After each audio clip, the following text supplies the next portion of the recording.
Hello, very beautiful community. Just a quick takeaway from bed, if that's okay, on what we can all learn in democracies all over the world from the UK election result today.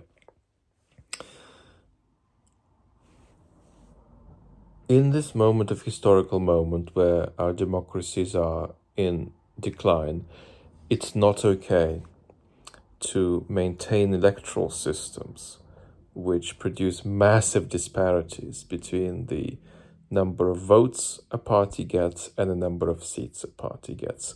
Something needs to be done about this, because 10 or 20 years floating in that state through the kind of political waters we're in is just going to be a multiplier, force multiplier of democratic decline, and we can avoid it.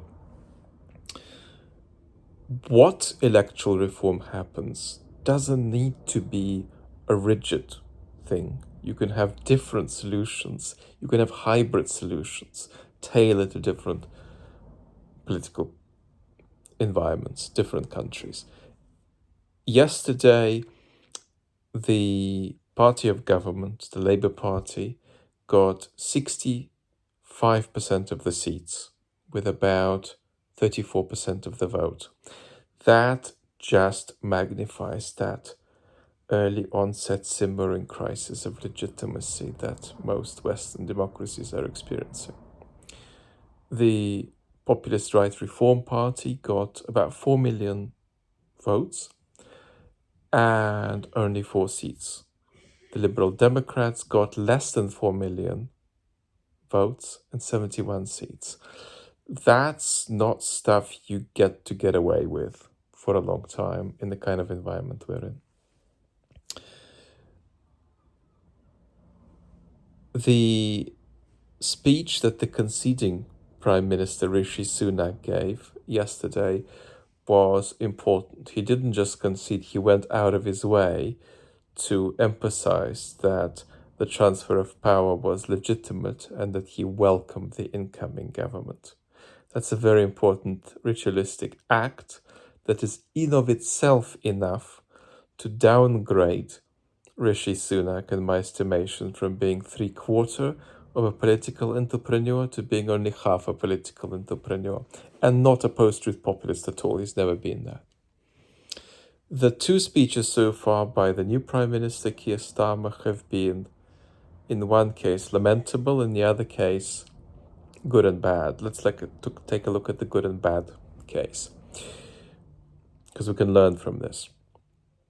This is his speech outside 10 Downing Street, where he talked about serving the whole country, including people who didn't vote for him.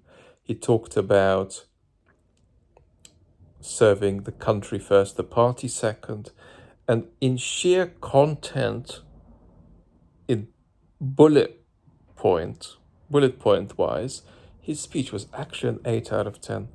Most of the right things that needed to be said were said, but the way they were said made the speech inaudible to millions of people in Britain, because these points were delivered in either slogans or in technocratic language, and you can't do that.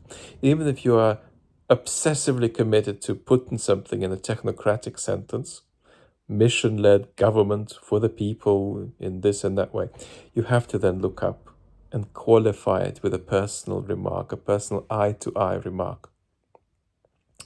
Otherwise, you are no longer heard. It's inaudible. So where we're landing here is that I want us to refresh what we said yesterday. That is, that this is not an example of one of the major Western democracies recentering on the center. It's a case of it little by little drifting toward a heightened level of right populism it hasn't experienced before, right populism led by entrepreneurial and post-truth politicians. The Reform Party that only got 4%, 4 million votes, but only 4 seats, were a second, and often a close second, in nearly 100 seats, indicating not the reconsolidation of the center, but a wave building coming to wash away the center in the next decade, unless the center takes a lot of the communicative and emotional and sometimes even policy gambits from these people and converts them back into responsible politics, rather than leaving these things in the hands of people who want to destroy the democratic game. Enough. We'll talk about something completely different next time, unless a major event occurs, and that is Tucker Carlson's latest interview, which has been requested for comment, with Russia's richest man. Not because we're interested in Tucker Carlson or in Russia's richest man, but because it's likely to be, I haven't watched it yet, but I predict what it will be, an extraordinary condensation of what I've called hyper neoliberalism, which will tell us a lot about what's wrong with Russia culturally and politically in a way that also sheds light on us. Thank you so much for being with me. Bye till then.